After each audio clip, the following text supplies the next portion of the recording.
Salve, salve, meu povo! Vamos para mais uma live. Sejam todos bem-vindos, bem-vindos. Bom dia, boa tarde, boa noite. Não sei que horas você está assistindo, mas vamos começar mais uma live, como já é tradição aqui neste meu querido canal. E eu quero já pedir para vocês, queridos, sejam muito bem-vindos. Já compartilhem essa live, mandem corações, façam tudo que vocês quiserem, porque eu nem sei se essa live vai ficar gravada. Então já manda bala. Eu quero saber se vocês estão me ouvindo bem, se estão me vendo. Vamos rezar para Nossa Senhora do Instagram não dar nenhum chabu aqui. E eu já vou, gente, como vocês já viram aí nos cartazinhos, né, soltos aí pela internet toda, né? Eu já vou chamar aqui, gente, vamos torcer. Fingers crossed que vai dar tudo certo. Vamos ver se eu já consigo chamar o Matheus, que já me pediu para entrar. Vamos torcer, gente. Pensamento positivo que vai dar tudo certo. Porque Instagram, eita, coisa boa. Lá vem aquela barba da história.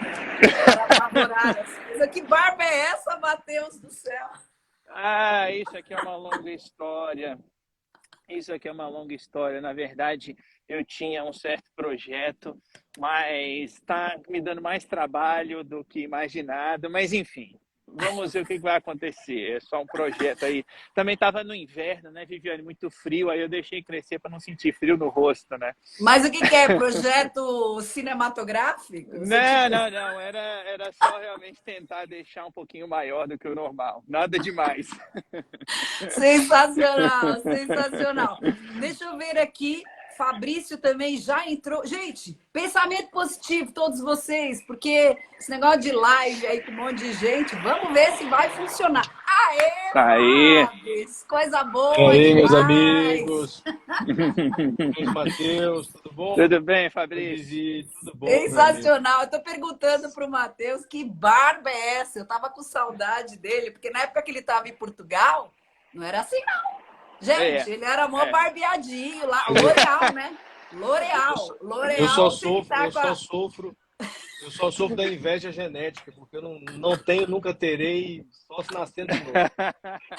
L'Oreal, o negócio é o seguinte, já tá vindo Marcílio também. L'Oreal tem que estar com a cutis bem cuidado. Agora tá lá no inverno, aquela coisa, salve, salve, Marcílio. E aí, o time completo, deu certo dessa vez. Gente, deu certo. Eu tava tão tensa. Deixa eu fazer um disclaimer. Eu tentei fazer isso uma vez com o Marcílio, não entrou. Simplesmente o Marcílio pedia, não conseguia, tava um inferno.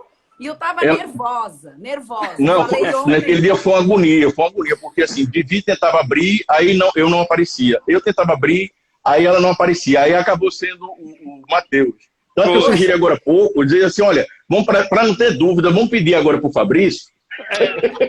Mas aí como você abriu e funcionou, então tá ótimo. Pois tá eu falei, a Ruth, gente, que tá aí, Ruth, dá um tchauzinho aí. A Ruth que tava aí operacionalizando essas coisas, né, que ela é a estrategista do Matheus, eu falei, eu faço aqui, mas depois se não der certo, não me xinga, né? Aí ela falou, não, vamos tentar. Então, beleza, que deu tudo super só para colocar aqui para todo mundo, eu já estou chegando em casa, tá? Eu estou na rua, eu tive que sair um pouquinho mais cedo do trabalho, mas em 3 minutos eu estou em casa, eu paro de tremer e etc. Tá? Fica aí na neve, Vivi? Não, agora... Viviane, já está muito quente aqui, tá fazendo 14 graus hoje, verão já chegou. Então tá ótimo. Não, normalmente eu faço as lives lá do escritório onde eu dou aula. Assim, olha, essa live tá tão animada que eu vou ficar aqui perto da varanda, entendeu? Olhando o rio aqui do lado. Vou mudar um pouquinho de ambiente. Você vê que temos extremos. Tá quantos graus aí, Marcílio? Agora, deixa eu ver aqui no relógio, peraí. Deve estar... agora tá um clima ameno, 30. Tá vendo? Você tá louco. 30. Detalhe, a mínima... Só para você saber, a mínima prevista é 24, tá? Opa! A mínima é 24. Legal. 24 Muito madrugada. top, gente. Muito top. Bom, então, eu nem vou falar bem-vindos ao Matheus, ao Fabrício e ao Marcílio, porque isso aqui foi um combinado, assim, nosso, que surgiu. E, na verdade, a gente já estava há muito tempo, já há muito tempo mesmo, para conseguir reunir, né? Mas como surgiu um tema que a gente considera bastante relevante essa semana, né? Que envolve aspectos muito técnicos da LGPD, falar, vamos tentar já fazer agora aqui. Então eu digo que eu não vou agradecer, entre aspas, porque eles são meus amigos, está tudo em casa, eu não sou anfitriã de ninguém, mas eu quero agradecer as quase 300 pessoas que estão nos assistindo. E eu quero dizer, e falo em nome de todos nós somos professores. Muitas pessoas pensam que, nossa, que nós ficamos aí, tipo, um puxando o tapete do outro, e não é nada disso, gente. O que nos une aqui, essa live, inclusive, poderia ter outras pessoas, que o Instagram só permite 4, o que nos une, no geral, do ponto de vista da nossa atividade cotidiana, é o amor pela proteção de dados. Cada um aqui tem as suas atividades, seja trabalhando em projetos de implementação, ou no meu caso, por exemplo, só educação, e todos nós convivemos maravilhosamente bem, somos amigos, saímos juntos. Eu queria, eu queria até pegar um gancho disso que você falou, Vivi. Uma coisa que eu sempre comento com o Matheus é o seguinte: nós somos competidores. Não, desculpa, concorrentes. Que é diferente de competidor, porque a gente está concorrendo para um mesmo objetivo. O objetivo da gente é que, no final do dia, todos somos educadores, entendeu? Claro. Todos estamos querendo fazer com que suba o nível, né, geral de conhecimento. E eu acho importante fazer um disclaimer rapidão, só para fechar um disclaimer, porque isso é importante.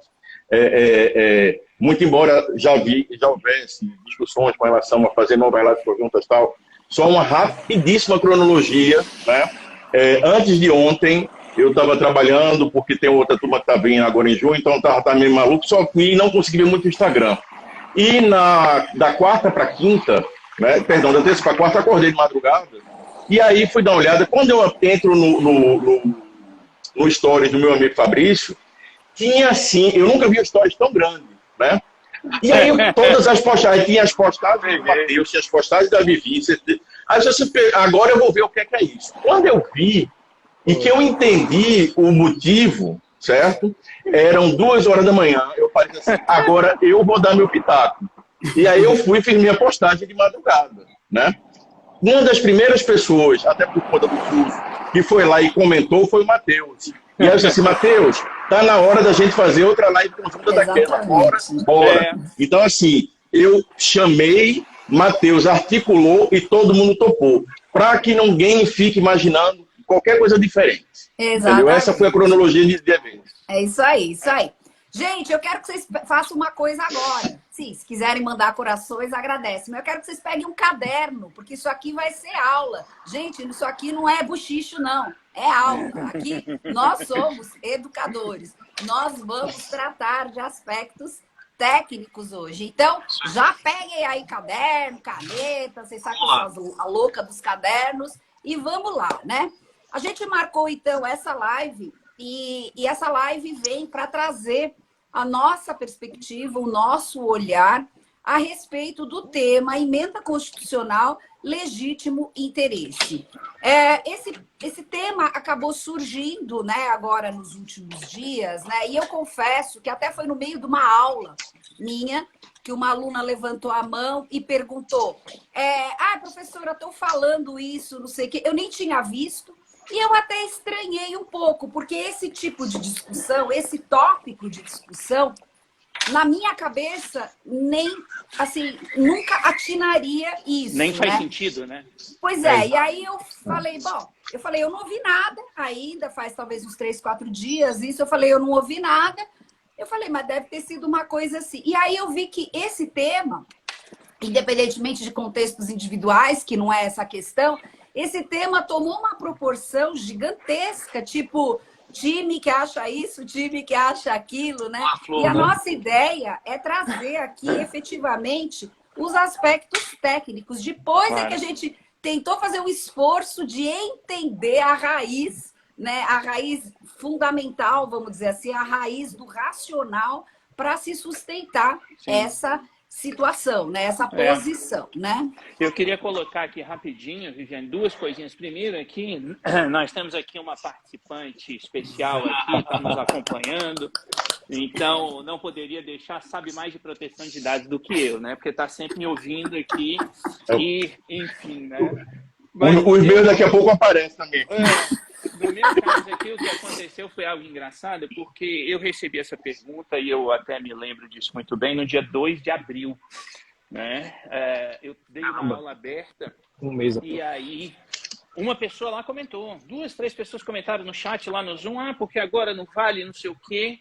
E eu não respondi na hora, mas eu fiquei com aquilo na cabeça, né? Eu falei, bom, não faz sentido, mas se tem alguém perguntando, vamos lá. Eu escrevi um artigo lá no dia 4 de abril, tá lá no site novo que eu lancei, inclusive em abril, né? Sobre, titulado lá, o DPO na prática, acho que todos vocês devem ter visto.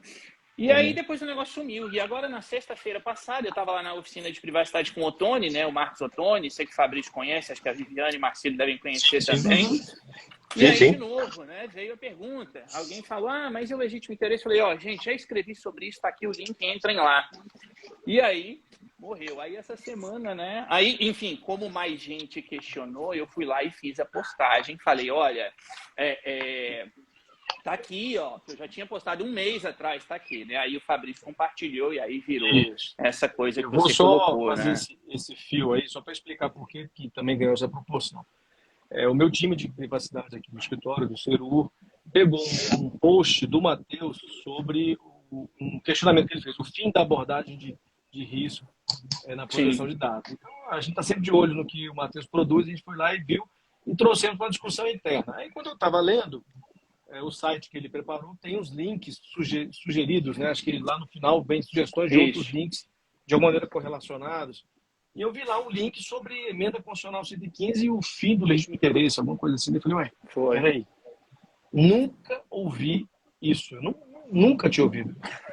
Cliquei no link e aí fui ler e aí vi tudo. Eu falei, cara, tanto é que o primeiro movimento para deflagrar esse... Foi um print que eu fiz, porque o Matheus não tinha feito ainda o post dele. Eu peguei o print do blog e falei lá, pessoal, olha só, aí coloquei o link do post dele, foi, pessoal, ouçam o que o Matheus está falando, eu concordo com ele, não tem sentido. Até então não tinha nem nome, não tinha rosto, não tinha nada, era um debate puramente teórico, né? E aí a coisa foi tendo proporção, porque vivemos uma panelinha, né? Então a panelinha foi, um puxou para o outro, e de repente apareceram nomes, apareceram... Mas é isso, a gente está aqui agora para apresentar a nossa visão, claro, como professores, como profissionais. Sim. Então, se nós estamos certos ou errados, pessoal, é uma decisão que cabe a vocês aí que estão nos assistindo, tá? Então, e esse assunto, foi bom você botar essa cronologia, porque assim, na sexta-feira passada acabou mais uma turma do Núcleo de Suplementação e não surgiu nenhuma discussão desse sentido, né? Graças a Deus, até porque o curso é um curso avançado, assim, eu acho que o pessoal filtra determinadas informações, né? E não veio nada desse tipo. E eu vou pegar um gancho com uma coisa nessa última frase agora do Fabrício, que é o seguinte, assim, olha, a gente está externando as expulsões da gente, o contraditório, né? Faz parte do jogo, mas eu brinco dizendo o seguinte, professor é um bicho que não tem direito de achar. Ou o professor, ele evidencia, diz assim, olha, eu estou afirmando isso baseado nos autores tais, obras tais, ou eu vou consultar meus colegas e vou pesquisar. Eu, claro, enquanto professor, não tenho direito de achar. Marcílio pode achar o que ele quiser.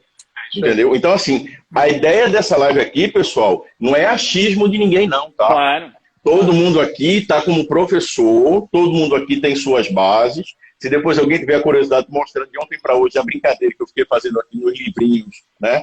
Aqueles que a gente parou outro dia para fazer as contas, Fabrício, a gente parou em 30 mil, né? Eu já devo ter chegado, acho que já devo ter chegado em 40 mil. Não livros, né? Mas reais. Né? Então, assim, para deixar bem claro, pessoal, que isso aqui é uma live técnica, né? De pessoas que estão passando assim, uma posição técnica sobre esse assunto. Eu queria até, eu costumo em cima disso que o Marcílio está falando, eu costumo dizer o seguinte, né? O bom aluno, na minha opinião, ele tem que saber distinguir que existem duas situações distintas. Em alguns casos, você enxerga o certo e o errado. Em alguns casos, você enxerga opiniões mesmo. Por exemplo, eu posso ter uma opinião a respeito de um tema e Fabrício, Matheus, Marcílio podem ter outras opiniões. Agora, se alguém chegar para mim e falar assim, não existe o requisito do consentimento na LGPD, eu vou dizer, aí não é uma questão de opinião, está errado isso, porque está lá no artigo 7º, inciso 1. Então, eu acho que o primeiro ponto, gente, que vocês têm que ter é saber a distinção de quando nós estamos falando de interpretações, até porque a LGPD tem muitos pontos ainda por serem regulamentados, e aí nós podemos ter olhares um pouco diferentes, e quando você está falando de certo e de errado. Então, eu acho que é esse o primeiro ponto que vocês têm que saber fazer essa distinção. E aí, entrando aqui, então, no tópico, né? A pergunta que todos os alunos nos fizeram, esses alunos aqui mencionados, foi basicamente a seguinte, né? Será que com a emenda, com a entrada, né, da proteção de dados por meio da emenda 115, a proteção de dados entrando como direito fundamental lá no artigo 5º, será que essa mera figuração seria capaz de revogar o legítimo interesse, né? E aí, o ponto que a gente vai discutir é exatamente esse, né? E eu também volto, todos nós aqui, nós quatro, nós estamos expostos a ambiente internacional. Nós conhecemos muito bem a origem das coisas. E, por mais que alguns negacionistas queiram bater o pé nisso, o fato é que a nossa lei foi construída em cima, majoritariamente, do sistema europeu. Então, a gente vai trazer aqui para vocês um contexto maior, né? E eu quero fazer uma primeira afirmação para quem talvez esteja começando agora, que é o seguinte: a gente tem, para dizer o mínimo, porque eu não vou puxar lá no Ori Brandeis, essas coisas, para dizer o mínimo, vamos trazer só o GDPR, que enfim, que foi aprovado em 2016, mas se tornou aplicável em 2018, né? O GDPR tem lá é conhecido o que a gente chama teoricamente de base legal, lá é hipótese de licitude, na LGPD é requisito. Nós temos lá como uma das 6 hipóteses de licitude o legítimo interesse. E para vocês terem esse contexto dentro da lógica, nós temos a proteção de dados como direito fundamental na União Europeia de forma muito antecedente. E, aliás, o Marcílio fez uma relação de constituições, das constituições que trazem claramente a proteção de dados como direito fundamental ali positivados, países esses que estão submetidos a esse sistema. Então, vamos entender por que na realidade é inviável você considerar desta maneira, por uma questão até mesmo principiológica, né? Então eu vou pedir em primeiro lugar para o Matheus explicar o que é o legítimo interesse, qual é a razão de ser do legítimo interesse, da onde veio, quando, como, do que se alimenta o legítimo interesse, para a gente tentar fazer um contraste do que é o legítimo interesse e do que é que está na Constituição Federal. Quais são as consequências da inserção da proteção de dados no nosso rol lá do artigo 5º. Vivi, deixa eu só...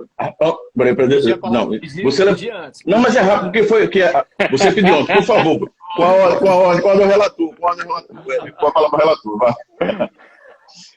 É só porque eu queria sugerir também, Vivi, que a gente fizesse uma pequena abordagem em algum momento aqui sobre a eficácia das normas constitucionais, direito constitucional. Sim. Em algum momento a gente ia abordar. Com certeza. Com certeza. Absolutamente necessário. O comentário que eu ia fazer somente é que quando eu fiz o post, eu acabei esquecendo de emitir uma informação que é muito relevante.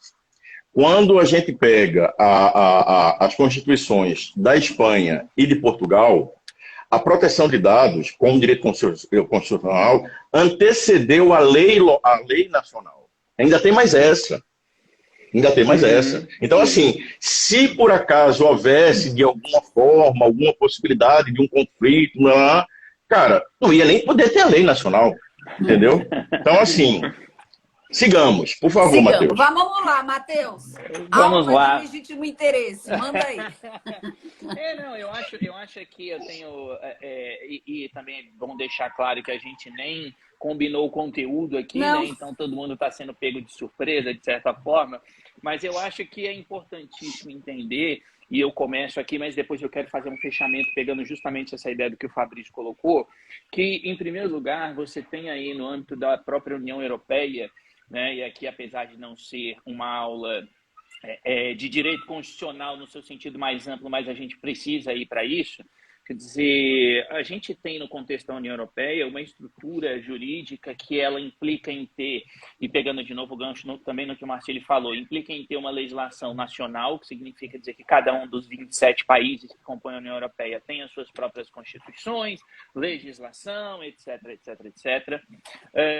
Mas, obviamente, a gente tem também o próprio direito comunitário, como ainda se chama, que é o direito europeu, direito criado pelo Parlamento Europeu, e aí, obviamente, tem lá as distinções entre regulamento, diretiva, etc. Não vamos entrar nesse mérito aqui agora, mas o importante, por que eu estou fazendo estou me referindo a isso? Porque, na verdade, quando a gente olha para esse sistema de direitos fundamentais, e eu falo com a maior tranquilidade que, afinal de contas, eu vim para Portugal, estou na Estônia agora, mas quando eu vim para Portugal, eu vim para fazer um doutorado em Direito Constitucional, sendo orientado pelo professor Dr. Jorge Miranda, que é conhecido no Brasil como um dos maiores constitucionalistas, junto com o professor Canotilho, né? São os dois expoentes de Portugal, e eu fui orientando do Jorge Miranda, então a minha tese é sobre direito comparado na área do direito constitucional.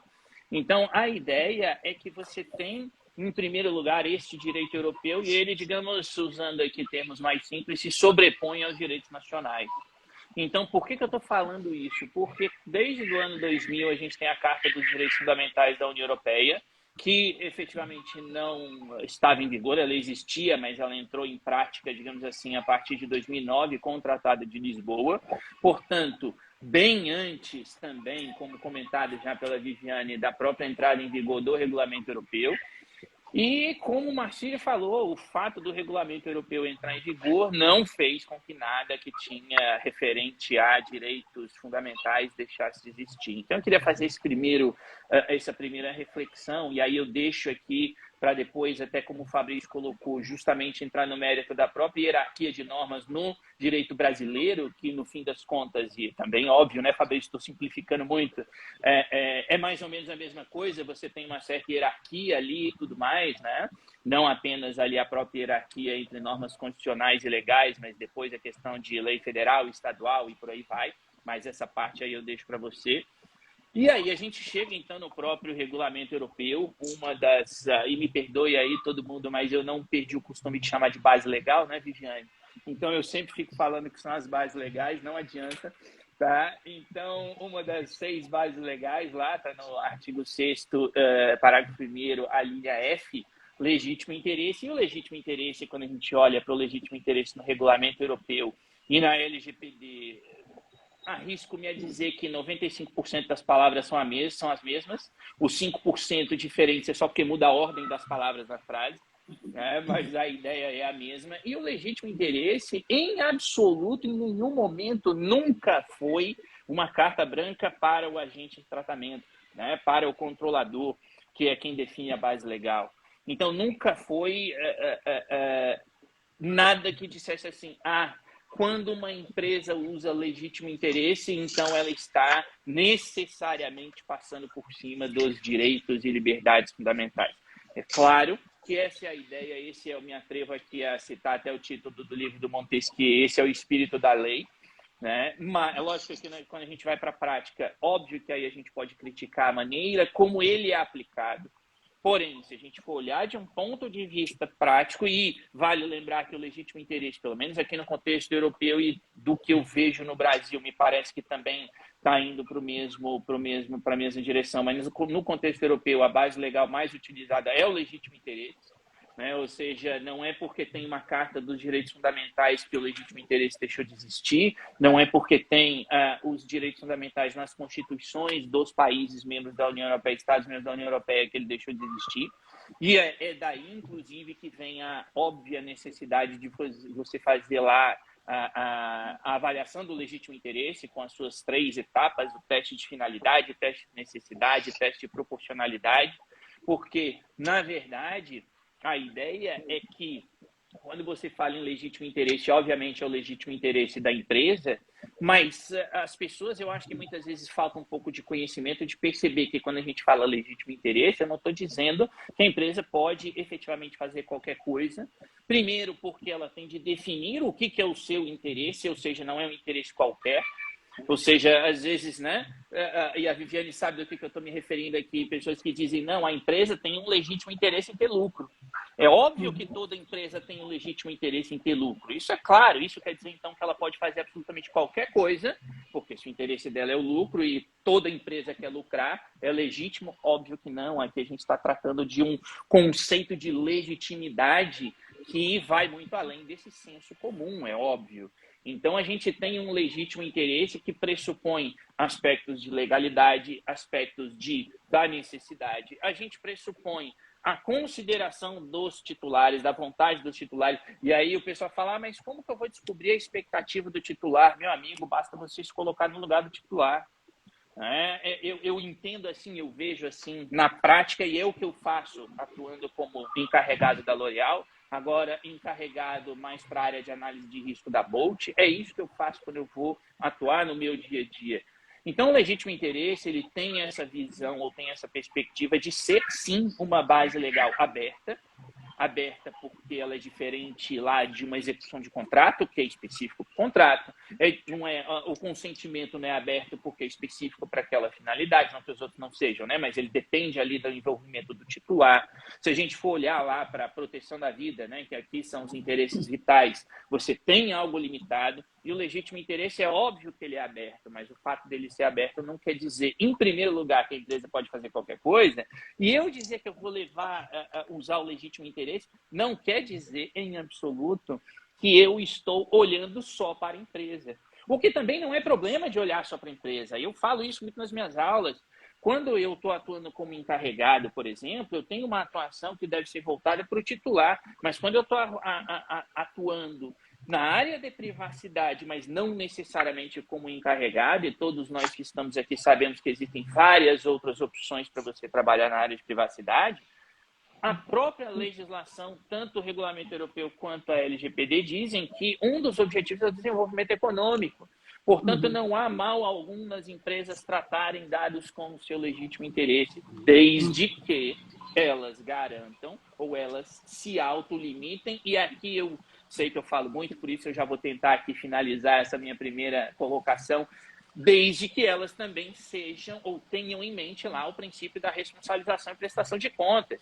E, no fim das contas, o uso do legítimo interesse só pode, não é que ele só pode ser feito, mas ele está limitado pelo princípio da responsabilização e prestação de contas. Então, a empresa tem de olhar para o seu umbigo e dizer, eu quero fazer tal coisa com dado pessoal, até onde eu posso ir, de maneira que eu seja capaz de comprovar que isso que eu estou fazendo não infringe os direitos do titular. Qual é o problema nisso? Não há nenhum problema nisso. Né? Então, entendo aqui, e não sei aí, Viviane, se eu não fui talvez muito técnico na resposta, né? Mas a ideia efetivamente do legítimo interesse, da maneira como eu vejo e da maneira como eu vejo não apenas do ponto de vista mais teórico, e quando eu digo teórico, eu estou levando em consideração, por exemplo, as recomendações do Comitê Europeu de Proteção de Dados, mas também do ponto de vista prático é isso. Quer dizer, eu não vou pegar os dados dos titulares e fazer o que eu bem entender, mas eu vou pegar os dados dos titulares e, limitado pelo princípio da responsabilização, e o princípio da responsabilização embute eu olhar para a expectativa do titular, embute eu fazer a avaliação do legítimo interesse e encontrar o equilíbrio, não tem problema nenhum, eu vou utilizar, e muitas vezes, inclusive, eu digo que é muito mais recomendado usar o legítimo interesse do que um consentimento, por exemplo. Claro que depende do contexto e por aí vai. Porque você tem, se você usa consentimento, você tem que ter registro de consentimento, aquela coisa toda. E se você, por outro lado, faz uma avaliação do legítimo interesse bem feita, com essas limitações, e aí eu repito pela terceira vez, peço desculpas pela repetição, mas porque eu acho que esse é o princípio mais importante, limitado pelo princípio da responsabilização e prestação de contas, pronto, se você consegue provar. E eu me recordo, para finalizar agora de verdade, foi assim que eu aprendi o princípio, olha lá, É o LGPD Cat. Exato. Eu não disse que ia aparecer. A última frase, só para fechar, assim que eu aprendi o princípio da accountability, né, da responsabilização, a empresa ela precisa não apenas dizer que faz, mas ela precisa provar que faz o que ela diz, e ela precisa provar que o que ela faz na prática protege os dados dos titulares. Sim, Pronto. sim. Eu acho que isso resolve aí a ideia do legítimo interesse. E aí, o que acontece, basicamente, né? A gente ouve partir de uma pressuposição errada, de dizer, gente, o legítimo interesse é uma porcaria, porque é uma carta aberta. E não é nada disso, né? Não é nada disso. Eu Nunca gostaria foi. até, então, de seguir só um pouquinho aqui com o Marcílio no seguinte aspecto. Gente, o legítimo interesse, que está lá, como diz o Matheus com a sua raiz portuguesa, no RGPD. Gente, vocês falarem GDPR lá em Portugal, vocês vão apanhar, que eu sofro lá. Então, que seja regulamento, GDPR, RGPD, o que vocês quiserem. Para você poder utilizar o legítimo interesse, é necessário exatamente esse tripé que o Matheus trouxe, que é uma análise da possibilidade de utilizar o legítimo interesse, né? E o que a gente ouve algumas pessoas falarem é assim, mas esse tal de LIA que vocês aí estão ensinando não está na LGPD. E eu queria, então, que o Marcílio trouxesse isso, porque não está nem no GDPR. Não está nem no regulamento. Exatamente, não está em lugar nenhum. Mas o que eu vou querer que o Marcílio, brevemente, porque não dá para a gente entrar aqui, porque a aula de legítimo interesse teria que ser umas 10 horas, né? Mas, assim, para ele explicar mais ou menos essas premissas e para vocês saberem, gente, que esse exercício de o que significa a LIA, que é Legitimate Interest Assessment, ou, traduzindo para o português, a avaliação do próprio legítimo interesse. Claro.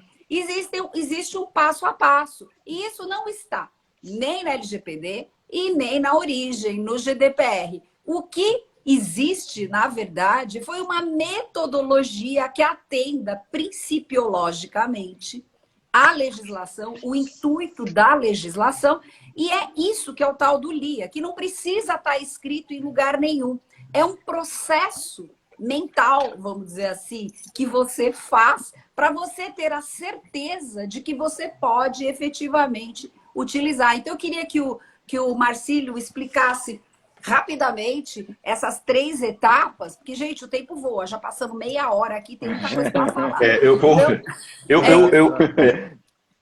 Para a gente entrar justamente nessa questão de LIA, né, na questão do legítimo interesse e tal, eu queria dar um passo para trás somente numa coisa que eu acho que é importante, até porque os 3 aqui, eu acredito que padecem, os 3 não, os 4 padecem do mesmo mal. Não do mal, assim, sofrem a mesma coisa, né? Que é uma pecha de dizer o seguinte, vocês só falam de GDPR. GDPR é a lei europeia. Brasil é Brasil. Né? Inclusive, depois eu acho que já viram um gancho depois para nosso querido Fabrício falar das questões, né, constitucionais. Mas assim, pessoal, vejam como é interessante.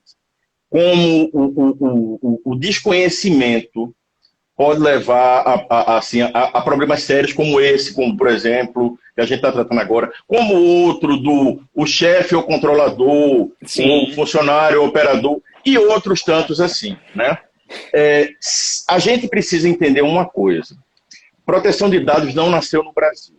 Ponto. Certo? O que a gente tem, eu sempre costumo dizer o seguinte, a gente tem a proteção de dados no Brasil. A LGPD e as outras leis que dialogam é proteção de dados no Brasil. Não é proteção de dados do Brasil. Nós não lançamos o partido do PP do B. Por que eu estou dizendo isso? Porque um dos grandes motivos da gente ter, e isso inclusive, Doneda cita isso brilhantemente no livro, foi uma necessidade crescente da gente ter garantias não somente estatais, mas também para garantir fluxos transnacionais. Então, você tem que ter alguma forma de harmonizar, né? Aí o Matheus, ele pegou do GDPR, né? E não vou, aqui, aula de história, mas só para dar o contexto. Caramba, as coisas começam lá com as FIPs, certo? Depois de uma pesquisada lá nas FIPs. As FIPs evoluíram para as diretrizes da OCDE, justamente para poder, né, dar um arcabouço, né, para isso aí, que coincidentemente, né, assim, na mesma época você vê a Convenção 108. Tá?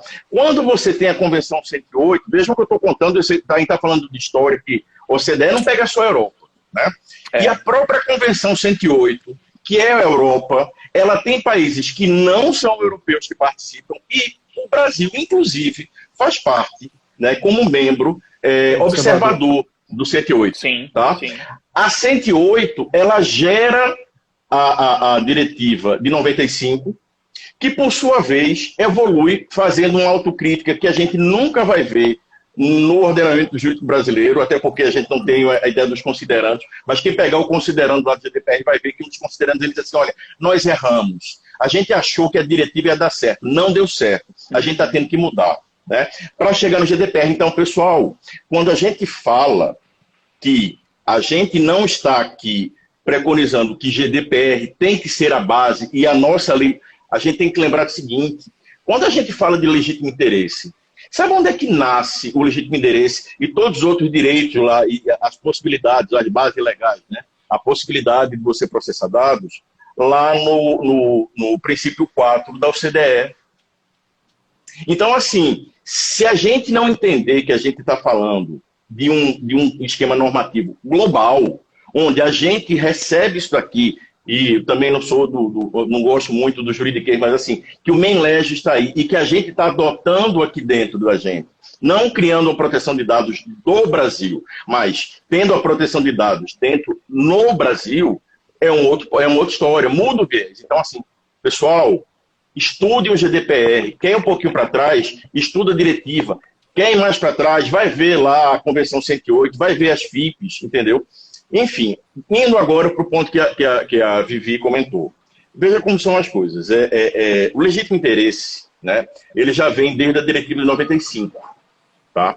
E ele foi muito criticado nessa época. Tá? E aí eu não estou falando a crítica durante, assim, olhando a letra da lei, eu estou falando durante o processo legislativo em si. Já haviam críticas durante aquilo ali. Quando a gente vem para o GDPR, que passa a ser uma evolução, uma autoanálise do GDPR, da diretiva, surge novamente essa questão. Qual foi a solução que se deu? Vamos colocar mais provisões para a gente poder estreitar, né, essa possibilidade das empresas entenderem isso como se fosse uma carta assim, um cheque em branco. Fala cheque difícil, né? Porque tem gente que não é vintage como a gente, não sabe mal o que é cheque. Mas, enfim, né? Passar recibo, né? Assim, dizendo que pode fazer qualquer coisa. E essa discussão, ela foi tão interessante durante o GDPR que, por exemplo, eu estava fazendo uma pesquisada ontem, durante as discussões para o GDPR, uma das hipóteses levantadas era a possibilidade de utilizar para, como é que se diz? Cadê? Para, oh meu Deus, aqui, a crítica está aqui. Enfim, para pseudonimização, e foi retirado. Então, assim, essa evolução legislativa ela é natural, pessoal. E a gente devia estar muito feliz, que a gente está falando aí da 4ª geração de leis nessa área, e a gente está pegando esse barco já bem aprumado, né? Então, indo para a questão do legítimo interesse. Eu adoro analogia. Eu acho que a analogia ajuda muita gente, né, a quebrar uma coisa que é o estranhamento. Né? O estranhamento é aquela coisa, você pega um conceito, uma coisa que você nunca viu, e aí você tenta trazer para uma coisa conhecida sua, e às vezes dá errado. Né? Então, assim, quanto mais, eu acho que o papel do professor é quanto mais você cria analogias e pontos para você quebrar esse estranhamento, fica mais fácil. Você aumenta o repertório do aluno para ele conseguir entender melhor aquele conceito novo. Então, vamos imaginar o seguinte, né? Eu tenho um objetivo. Eu quero conhecer o mundo. Na verdade, eu quero conhecer o Brasil, certo? O meu propósito é conhecer o Brasil, certo? Mas por que eu preciso conhecer o Brasil? O que é que me leva a querer conhecer o Brasil? Não, eu quero conhecer o Brasil porque eu quero aumentar meu nível de cultura, eu quero conhecer outras culinárias. eu preciso avaliar o seguinte, se esse meu propósito, se ele faz sentido, realmente, para eu poder atingir esse nível de elevação cultural, eu preciso viajar pelo Brasil todo. De repente, se eu ficar vendo internet e tal, eu não consigo. Então, pessoal, quando a gente fala, né, de teste, de propósito, a gente está dizendo o seguinte, eu tenho um objetivo, eu quero que minha empresa cresça, certo? Qual é o meu propósito? Eu quero captar mais clientes, eu quero ter alguma forma de fazer marketing para fazer com que eu atraia mais clientes. Ok, isso é legítimo? É. Tem uma coisa de legal nisso? Não. Eu posso viajar o Brasil todo, nada me impede. Eu tenho o direito de ir e vir. Vamos passar agora para o segundo ponto. Realmente, eu não tenho nenhuma outra forma de conhecer o país. Para fazer esse tour pelo país, eu preciso comprar um carro caríssimo, porque um carro mais caro pressupõe o fato de eu ter uma manutenção melhor, assim, ele vai durar mais tempo e tal. A minha esposa vai gostar da ideia de eu comprar esse carro? Será que eu preciso consultar ela? Pessoal, eu parto para uma segunda fase agora que eu vou avaliar o quê? Eu vou avaliar a necessidade disso e vou ver o seguinte. Não existe nenhuma outra forma de eu atingir aquele objetivo, o meu propósito, que não seja essa que eu estou pensando aqui agora. Voltando, por exemplo, eu quero crescer minha empresa. Ok, eu quero, então, com isso, ter uma campanha de marketing para captar cliente. Beleza, agora eu vou pensar o seguinte, essa necessidade minha não pode ser suprida de alguma outra forma. Ela não vai se contrapor, assim, eventualmente, a alguma outra, vamos falar de base legal que pudesse ser utilizada nesse caso. E agora vamos chegar no final da história. Quando eu chego e finalmente, tomo coragem e vou dizer para minha mulher que eu estou afim de conhecer o Brasil, para atingir meu objetivo, meu propósito, e aumentar meu nível cultural, e a minha necessidade de estar convivendo com outras pessoas, tal, comprando um carro novo, ela vai dizer assim, peraí, isso daí é um interesse legítimo seu. É muito legal isso que você quer. Agora, o fato de você fazer isso, será que não vai prejudicar o casamento da gente?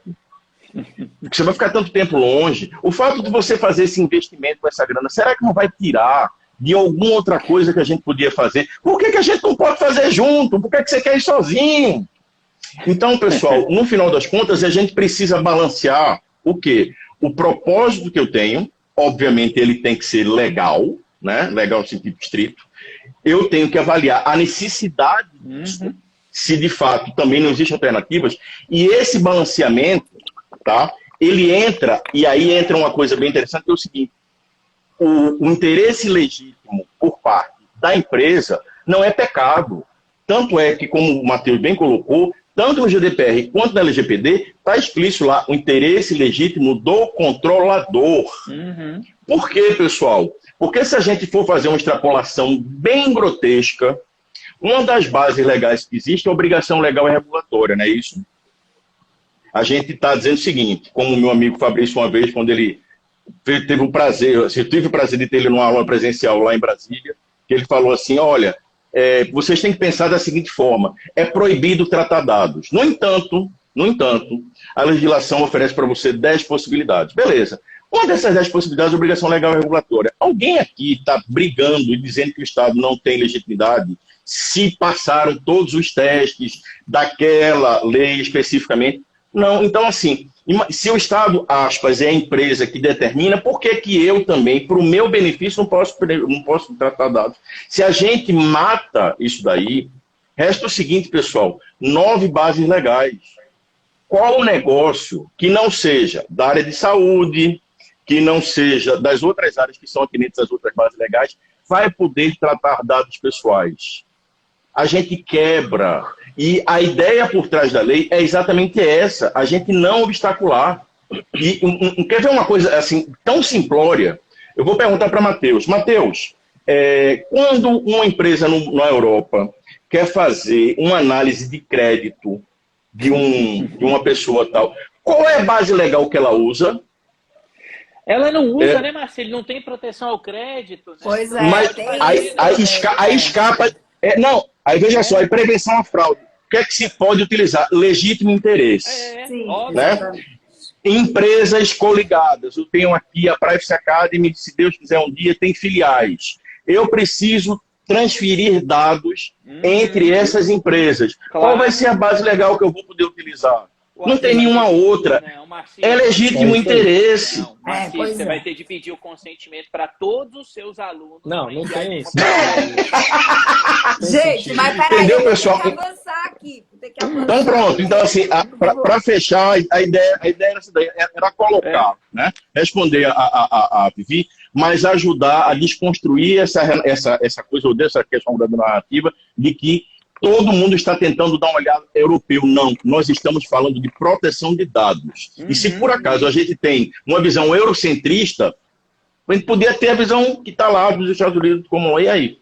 Né? É isso. E eu queria, então, passar já aqui para o Fabrício, né? Porque, olha, gente, nós quebramos a cabeça para entender a origem dessa desinformação, né? Nós quebramos a cabeça, porque é tão nonsense que não dá nem para construir. Mas, o argumento, Fabrício, né? Como o Vamos lá. Fabrício participou do projeto, inclusive, legislativo da LGPD. É o pai, né, Viviane? E aqui eu quero aproveitar, gente, fazer aqui um disclaimer. Tem bastante gente aqui agora. Eu não vou apresentar curricularmente, mas só para... Porque alguém talvez conheça mais o Marcílio, mais o Matheus, mais eu, mais o Fabrício, né? Então, só fazendo aqui um apanhado rápido, né? O Matheus, que já está aqui conversando com a gente, tem múltiplas formações, depois vocês olham lá no LinkedIn, mora atualmente na Estônia, morava em Portugal, nos abandonou, mas tudo bem, mora lá na Estônia, trabalha, atua como encarregado e é professor, tem a escola dele. O Marcílio tem um background muito grande do ponto de vista de haver trabalhado em gestão de projetos, décadas é sacanagem, né? Para falar da idade, né? Não, foram 2 décadas e meia, foram 25 anos, né? Gerência de projetos de tecnologia, paciência. Milênios, e hoje... Direito é menos tempo, é só de 2000... direito é menos tempo que é de 2002 para cá. Né? Hoje trabalha... Como ele acabou de mencionar, ele tem a escola, ele foca exatamente na parte prática da implementação da LGPD. E o Fabrício é advogado, o Marcílio está lá em Recife, e o Fabrício está em Brasília, advogado de Brasília. E para nosso orgulho de todos nós que estamos aqui, é conselheiro na ANPD e trabalhou muitos anos como assessor legislativo. Então, gente, vejam que temos sempre também que dar uma analisadinha, né, nas origens das pessoas. E falando um pouquinho de mim também, eu estudo proteção de dados há 20 anos, né, minha primeira pós, que foi lá atrás, né, e ficava ainda em ambiente acadêmico, fui juíza por 25 anos e deixei a magistratura em 2018, ano da proteção de dados no mundo, para me dedicar à educação. E o Fabrício, e tem a minha escola também, que é a Next Law Academy, e o Fabrício participou do processo legislativo. Então, eu gostaria que o Fabrício falasse, então, um pouquinho dessa construção e já aproveitasse e traduzisse, porque deu trabalho isso para vocês, da onde que potencialmente teria surgido essa concepção equivocada de revogação. E eu já vou dar um spoiler aqui para inverter a lógica. Gente, prestem atenção. Eu vou dar um spoiler e o Fabrício vai trabalhar em cima disso.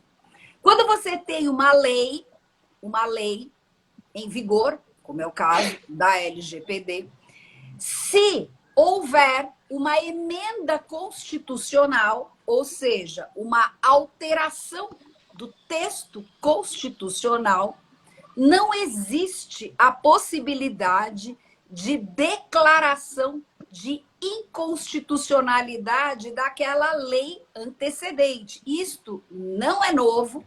O Supremo Tribunal Federal já validou esse entendimento há muito tempo, literalmente anos e anos e anos. Não me lembro agora, mas na época que eu era juiz, eu já ouvia isso, tipo, velho. Eu fui juiz há 25 anos, já ouvia assim, há milênios. Então, o que acontece? Quando existe uma lei e potencialmente entra um dispositivo constitucional que altera ou modifica aquela lei, ocorre basicamente uma revogação automática, ou seja, Uhum. aquele dispositivo legal é como se ele fosse retirado efetivamente e automaticamente, independentemente de ação direta de inconstitucionalidade e tal. Por quê?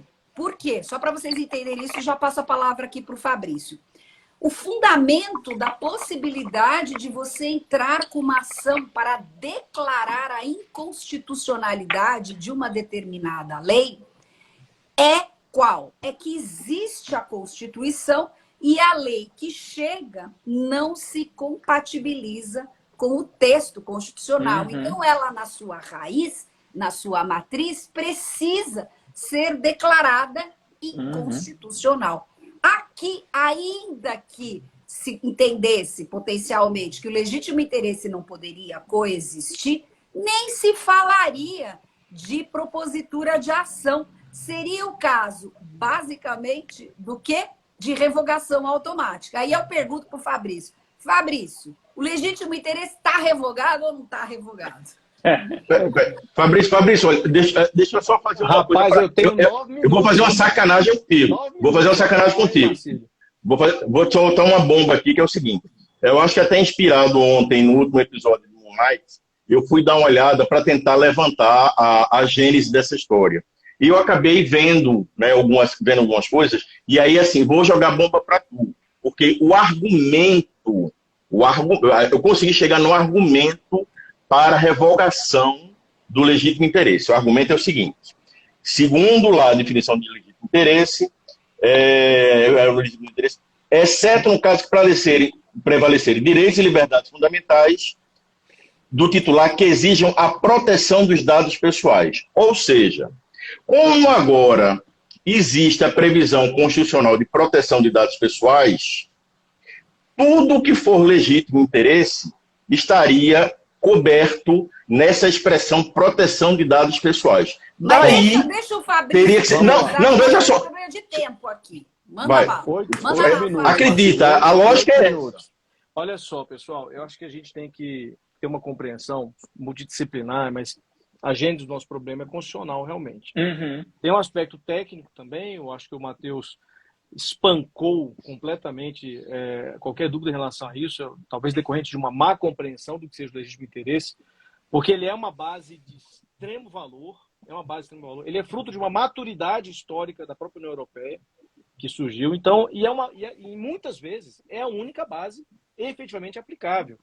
Que vai dar um certo trabalho para o controlador, vai, mas esse é o fruto desse grande processo constitucional que enalteceu a existência de um direito de proteção de dados, né? O direito à autodeterminação informativa. A gente tem que ir lá atrás, lá naquele julgado de 83, lá do Tribunal Constitucional Federal Alemão, ele começou a trabalhar a sistematização desse direito fundamental à autodeterminação informativa. Ele reconheceu, sim, a necessidade do controle pelo titular das suas informações. Mas ele também reconheceu a necessidade de prevalecer interesses outros que não exclusivamente relacionados ao próprio titular. Porque nessa miríade de direitos e interesses que existem na sociedade e que são normatizados pela Constituição, por outras leis, há uma necessidade de convivência.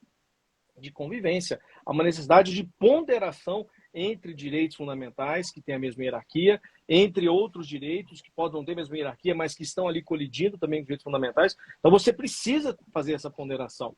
E o legislador, não só o brasileiro inspirado no europeu, ele trouxe o elemento fundamental para criar essa válvula de escape, que é a proporcionalidade, é a ponderação entre esses interesses e esses direitos. Então você não pode partir do pressuposto que o direito, que é uma base legal, que na verdade é um requisito, ou uma autorização, ou uma hipótese de licitude, ela seja potencialmente violadora. Ela exige um esforço de compensação desses mecanismos. Esse é o propósito do legítimo interesse. Então você não pode partir do pressuposto que o direito da proteção de dados ele é antagônico ao que a própria proteção de dados como sistema está propondo. Não é antagônico. A compreensão necessita partir do seguinte pressuposto: o que é o direito à proteção de dados? É isso. Ele não é uma exclusão de bases legais. A base legal é um elemento que formata o direito da proteção de dados. E aí vem um outro ponto também que eu acho importante, só para a gente fechar, que eu sei que o tempo está curto e eu vou ter que ser bem rápido. Mas vejam, eu trabalhei muito nessa emenda constitucional, eu trabalhei a sua formatação histórica, a sua formatação jurídica, não fiz isso sozinho, ouvi grandes nomes aqui no Brasil, ouvi grandes nomes no exterior, para poder entendermos a dinâmica da constitucionalização dos direitos fundamentais e do direito à proteção de dados. Isso foi feito, esse trabalho foi feito, esse estudo foi feito. Então, ninguém propôs uma emenda constitucional, o senador Eduardo Gomes não propôs uma emenda constitucional baseada numa irresponsabilidade técnico-jurídica. Claro que não. E essa norma, todos podem observar, o inciso que foi criado, ele é aquilo que nós chamamos de norma constitucional de eficácia limitada. E tem lá no finalzinho, nos termos da lei. O que significa isso? Que o direito fundamental, ele se materializa, a sua produção de efeitos plena e absoluta, ela se dá através de uma outra norma, que complementa a norma constitucional, que é a Lei Geral de Proteção de Dados. Então você não pode, veja, seria a mesma coisa que dizer que a lei de complementação, ela está tornando o direito constitucional inconstitucional. E não existe direito constitucional inconstitucional. Isso não existe. O nosso ordenamento não admite isso. Referência circular do Word. Não existe. Não tem como você trabalhar. Existe, claro, inconstitucionalidades de processos legislativos. Isso existe. Mas você não pode trabalhar que o direito constitucional seja inconstitucional. Então, não há essa possibilidade. A proteção de dados, ela se materializa através de todos os instrumentos que a Lei Geral de Proteção de Dados Pessoais oferece à sociedade. Essa lei oferece o direito, ela materializa, ela dá forma, ela dá contorno, ela dá eficácia, ela é o instrumento de produção dos efeitos do direito fundamental à proteção de dados.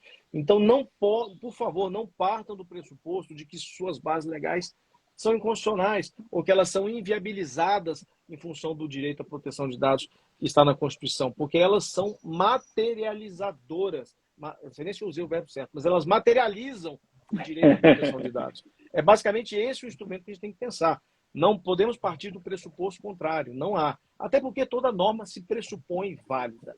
Ela é trabalhada em questões de confronto com a Constituição no momento posterior. E não há nesse caso. E aí vem aquilo que todos os professores aqui falaram, que eu postei todo o conteúdo de todos os três aqui.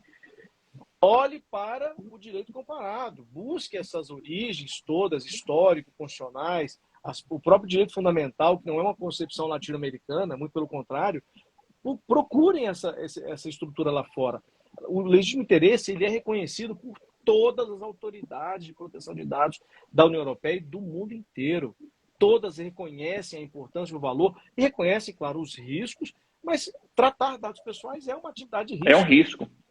Então, veja, se for por isso, nenhuma outra seria válida. Exato. Por essa perspectiva. Nenhuma outra. Eu não teria uma obrigação legal. Eu não poderia emitir uma nota fiscal, porque leis fiscais que exigem o tratamento de dados pessoais seriam inconstitucionais. Claro. Porque é risco. Eu não poderia formatar um contrato, contratar uma pessoa, porque há risco. Tratar dado pessoal é uma atividade de risco. A grande questão é aquilo que o Matheus colocou no último post dele, que foi o que gerou essa minha atenção. A abordagem de risco é um mecanismo para você trabalhar essa regulação. Enfim, eu vou encerrar aqui só porque eu sei que o tempo está acabando para dar mais uma rodada e essa é a minha contribuição aí. Valeu, Vivi, obrigado. Mas não tem mais limite de 1 hora não, viu? Passou do limite de 1 hora, o Instagram agora liberou. Eu queria só comentar o seguinte, dentro até do que já foi falado aqui, o pessoal que tá aqui ouvindo, muita gente ainda fala, gente, aqui é LGPD, Brasil é Brasil, não sei o que, não sei o que. Só que, e sabe o que eu acho interessante? Eu até criei uma aula extra dentro dos meus programas só para explicar para os alunos, eu abro o site da MPD, ensino eles a catalogarem os documentos, baixarem e lerem, porque as pessoas ficam, tipo, puxando coisas da cabeça e sequer olham para o que a própria autoridade está produzindo, basicamente.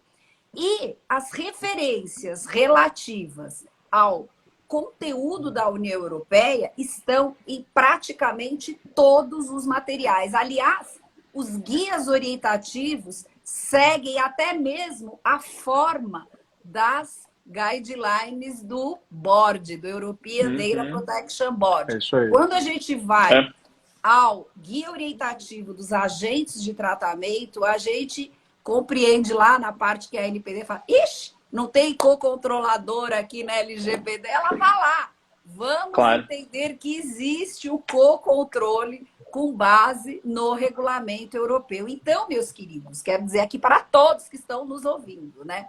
Se você quer trabalhar com proteção de dados, e eu até falo sempre o seguinte, você quer cometer 3 erros mortais na sua vida que te impedem de você tirar uma venda dos olhos e, enfim, conseguir prosperar na sua carreira como profissional de proteção de dados, são 3 erros mortais. Primeiro erro mortal, isolar a LGPD do contexto internacional. Não é possível isso. Você precisa entender a origem, você precisa concatenar. Os Estados Unidos estão ganhando grande protagonismo. Nós temos agora o problema das transferências internacionais acontecendo em tempo real, inclusive. Então, esse é o primeiro erro de morte, quando você quer olhar só para a LGPD. Segundo erro de morte, que eu deixo aqui para vocês, é você isolar artigos da LGPD.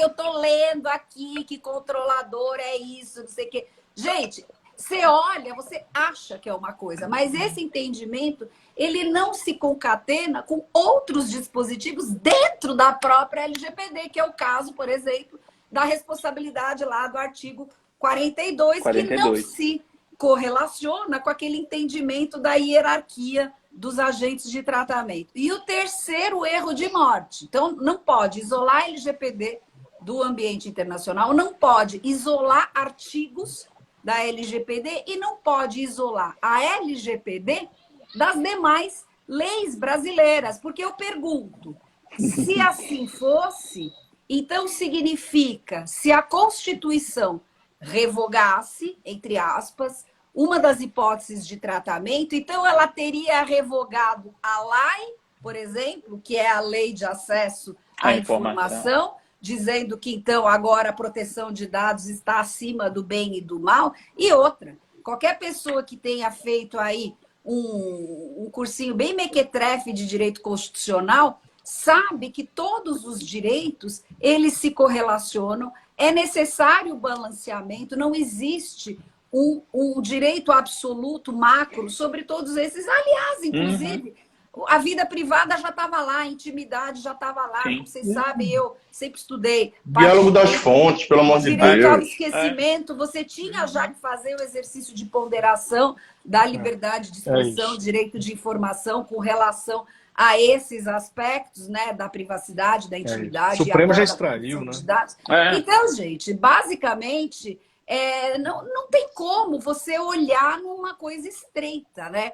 Então, eu queria convidar todos vocês que estão aqui, basicamente, para seguir aqui esses professores, e eu também, claro, maravilhosos, que vocês podem confiar de olhos fechados aqui em todos os conteúdos. Nós todos temos aqui por disposição permanente compartilhar, conversar com vocês. E queria, então, dar aqui, fazer uma rodadinha final, porque embora a live não vá cair, algumas pessoas e eu mesma temos aqui compromisso, a gente vai ter que encerrar. Claro. Mas eu queria passar aqui, então, um minutinho para cada um para a sua mensagem motivacional na proteção de dados, né? Coach, Olha, LGPD. Manda lá, Matheus.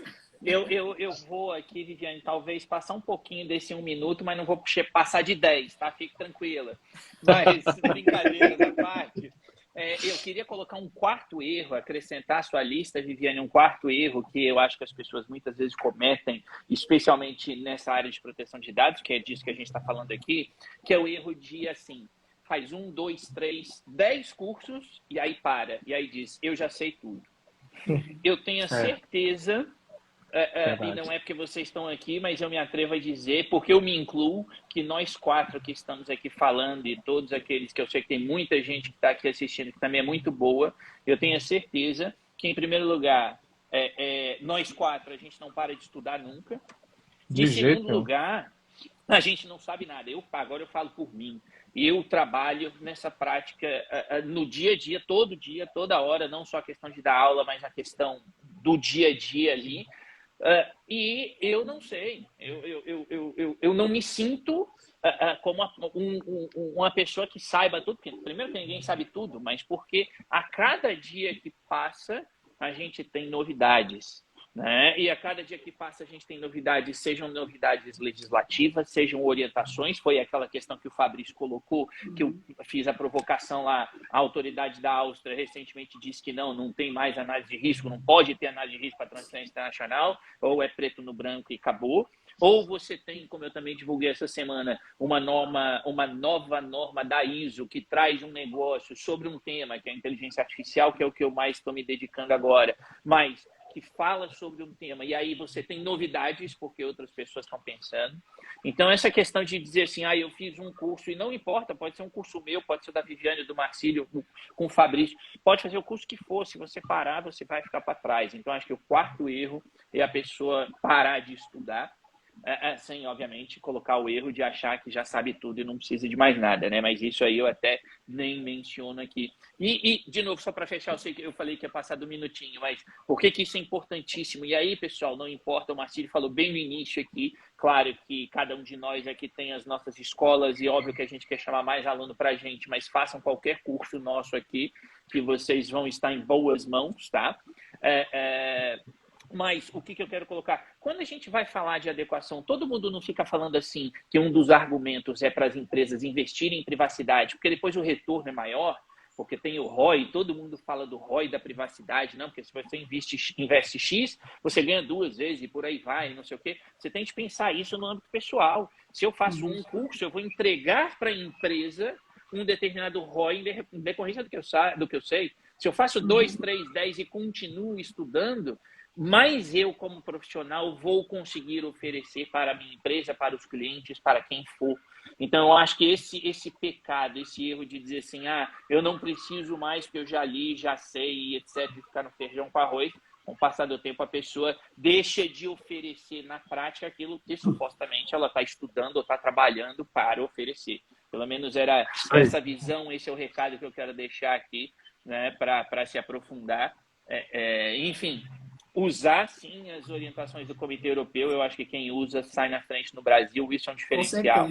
Né? Basta ver lá, você citou ali as orientações da ANPD, eu falo até daquela do WhatsApp, que não foi orientação, mas foi aquele documento enviado ao WhatsApp, e tem lá, não vou lembrar o parágrafo agora, mas tem explícito lá que as bases legais de execução de contrato, e tem uma outra aqui, se não estou em erro, é o legítimo interesse. Eu sei que a ANPD citou 2 bases lá, me corrijam aí, que o espírito da LGPD é exatamente o mesmo do regulamento. Sim. Então eu não entendo por que essas pessoas ficam com esse preciosismo de mas aqui é o LGPD. Aí, como o Marcílio falou, você não vive isolado, você não está isolado. Tá? Então é perder tempo. Quem acha que eu não vou estudar LGPD, porque não, eu quero garantir a soberania do país, eu quero lá usar a minha legislação, está perdendo tempo, está ficando para trás, está entregando um ROI menor para os seus clientes e empresas. É isso aí. É isso aí. Muito bom. Isso aí. Perfeito. Manda lá, Marcílio, seu recadinho aí rápido, então. Temos reuniões. Pessoal, então vamos lá. Chegaram já no erro 4, né? Eu vou falar do erro 0 agora. Né? O erro 0 é o seguinte: vamos ler, pessoal. Simples. Vamos ler. Vamos estudar de verdade. Quando eu digo assim, estudar de verdade, não precisa ser aquela coisa exaustiva assim, mas leiam as coisas. Certo? Eu vou dar uma dica aqui, que esse daqui já tem... Eu sei que meu amigo Fabrício vai concordar que esse aqui... eu sei. Ele viu postando e mandou um direct para mim dizendo assim, e aí, presta? Esse eu posso comprar, né? E assim, olha aí. E, pessoal, assim, a gente tem muita coisa disponível na internet. Digo sempre, entra no site da SEO, essa discussão toda de legítimo interesse, sem sacanagem.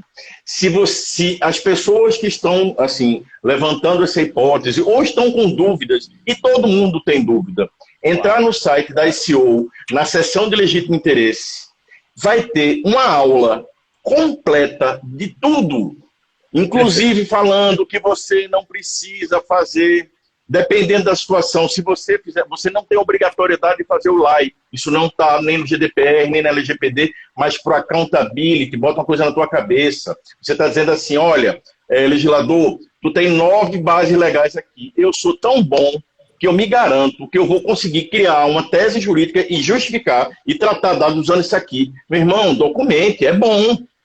E aí ele ainda diz assim, olha, dependendo da situação, se o risco for muito elevado, esquece, já vai direto no relatório de impacto, que ele vai substituir. Né? Claro. Então, assim, eu acho que as pessoas precisam estudar mais. Eu disponibilizo o curso. É uma quantidade absurda de material. Fiz a questão de traduzir tudo para o português. E eu sempre digo para os alunos, se vocês lerem 10% disso aqui, eu vou ficar muito feliz. O mundo da proteção de dados no Brasil vai ficar muito feliz. E só para fechar com um ponto que a Viviane comentou, que o Matheus comentou também, essa coisa de crítica que a gente recebe, está levando muito para o lado europeu. Eu ouvia isso desde 2018, quando eu criei lá o primeiro curso de implementação no Brasil, então eu ouvia isso o tempo todo. Até um dia que veio o Fórum da Internet no Brasil, e nossa querida Miriam Wimmer, falando sobre transferências internacionais de dados, mencionou que a ANPD estava olhando com muito carinho e as orientações futuras muito provavelmente sairiam de 3 fontes. Lá do EDPB, de Singapura e da Nova Zelândia. Eu fiz uma postagem radiante, dizendo assim, tá vendo que não adianta querer ficar achando que vai ser reinventada a roda. A NPD, pessoal, tem pouca gente, tá há pouco tempo, entendeu? Tem muita coisa para ser feita e eles não vão reinventar a roda. Então vamos aproveitar o que já tem de prática, certo? Validada lá fora, principalmente quando a gente olha para o lado de controles, que gestão de risco aqui é uma coisa, gestão de risco na Europa, gestão de risco é gestão de risco, gestão de documentos é gestão de documentos. Então, assim, pessoal, vamos estudar, é só isso, ler que ajuda tanto, né? E por último, só tem uma coisa que agora eu tenho que dizer, que morreu de verdade, a mãe do Bambi. Legítimo interesse não, mas a mãe do Bambi, essa com certeza morreu. Sensacional. Boa, Marcílio. Vamos lá, Fábio, suas palavras motivacionais do fundo do seu coração. Eu queria retomar um apelo que está sendo feito aqui. Começou pelo Matheus, a Vivi falou, o Marcílio, mas eu vi alguns comentários aqui também. Eu posso falar por todos que estão aqui. Conheço o Matheus desde que Coca-Cola era xarope, a gente deu aula aqui em Brasília. Verdade. Marcílio conheço há muito tempo também, Vivi eu conheci nessa caminhada de proteção de dados, mas a gente está junto quase todo dia se falando. Eu posso garantir a todos aqui têm humildade no tratar e no ensinar. Então ninguém aqui se julga dono da razão. É claro que a gente tem conhecimento, claro que a gente adquire, a gente dedica muito tempo, um sacrifício pessoal monstruoso, mas a gente de fato reconhece a importância de continuar estudando. E todos aqui falamos a mesma coisa. Que eu acho que é uma característica de professores. E é evidente, estudar é... Agora, eu vou dar um aspecto também pela necessidade do prestador de serviço. Se você presta serviço no mercado, meu caro, minha cara, e você não se presta a estudar, o que você acha? Se até um objeto fica obsoleto, você acha que o conhecimento não se torna obsoleto? Estamos aqui no GDPR, ou RGPD, né, Vivi, para não ofender os nossos amigos portugueses. Estamos aqui no RGPD, que já revogou uma diretiva anterior, que vigorou de 95 até 2016. Estamos na LGPD, a LGPD já foi reformada 4 vezes. E tem 4 anos. Então, assim, não se iludam, pessoal. O estudo é contínuo, é permanente. E mais ainda, aquele que por acaso não quer estudar, ou que não se propõe a estudar, é um descolamento da realidade. É um problema de ordem até psicológica, porque é um sistema novo no Brasil. É novo no Brasil. A NPD está lá quebrando os miolos para tentar traduzir essa regulamentação, para tentar traduzir as orientações, e não está acertando em tudo. Comete os seus errinhos, está em segunda edição 2.0 do guia do encarregado e controlador operador. Então não se iludam, estudar é uma necessidade para quem quer estar oferecendo serviço no mercado. Claro. É básico. Tem que estudar, pessoal, tem que ler muito. Eu cobro de todos que estão ao meu redor, meus alunos, meus amigos, e eu sei felizmente eu me relaciono com pessoas brilhantes e que me puxam para cima. Procurem se inspirar nessas figuras incríveis que estão aqui nessa live, porque elas nos puxam para cima.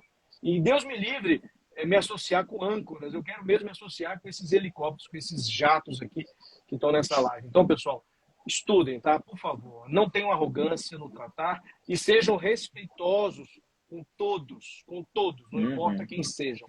Sejam respeitosos. Eu jamais vou ofender uma pessoa, mesmo que eu seja ofendido. Eu respondo de outra maneira. Então, todos estamos aqui em solidariedade e também por apreço e amor ao conhecimento e à educação. É isso, meu recado. Perfeito.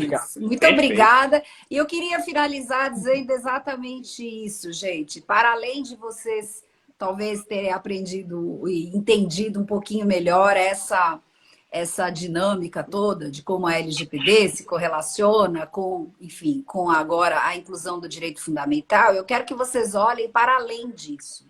Eu quero que vocês olhem que nós estamos aqui como professores que têm até o seu próprio trabalho como concorrentes, vamos dizer assim, e nós nos respeitamos e nos admiramos. E eu queria trazer para vocês essa perspectiva. Busquem na vida de vocês a união, busquem honrar as pessoas que vocês admiram e não destruir as pessoas que vocês admiram. Eu, pessoalmente, acredito muito na abundância da vida, né? Eu não acredito na pequeneza. Eu acho que existe lugar para todos os professores que sejam bons, evidentemente. Existe lugar para todos os profissionais de proteção de dados. Isso aqui não é um teatro, não é um teatro, é uma verdade. Nós verdadeiramente somos amigos, nos encontramos, combinamos coisas, temos projetos e vocês devem usar esse mesmo racional. Sejam éticos, busquem balizar a vida de vocês pelos bons valores, não pelos maus valores, não pelas condutas rasteiras. Gente, isso acaba com qualquer profissional. E outra, vocês sempre vão ter a tranquilidade de chegar à noite, depois de ter ralado, estudado pra caramba, e falar assim, cara, que dia bom. Cara, que legal. Cara, eu tenho bons amigos, eu tenho coisas boas para me lembrar do dia de hoje. Então, quero trazer essa perspectiva para vocês, para além dos conteúdos. Vamos utilizar técnica e ética juntos, porque acho que aí todo mundo vai longe. Beleza, pessoal? Muito bom, Vivi. Então, muito bom. Show de bola. Aí, galera. Uma delícia. Vamos marcar mais, o pessoal está pedindo mais live. Já tem gente dizendo aqui que devia ter mais, viu? Acabei de ver isso aqui, dizendo que devia juntar mais. É isso aí, É uma ideia, é uma ideia. Muito bem. Um beijo para todos e muito obrigada a todos vocês que estão aqui há 1h18 nos ouvindo. Eu vou tentar deixar gravada. Se eu conseguir, compartilhem essa live. Vamos espalhar, acima de tudo, essas boas energias nossas aqui. Beijo, pessoal. Obrigado, viu? Valeu, gente. Aí, pessoal. Valeu, tchau, tchau. Valeu, pessoal. Um abração. Tchau. Beijos a todos aí. Tchau, tchau.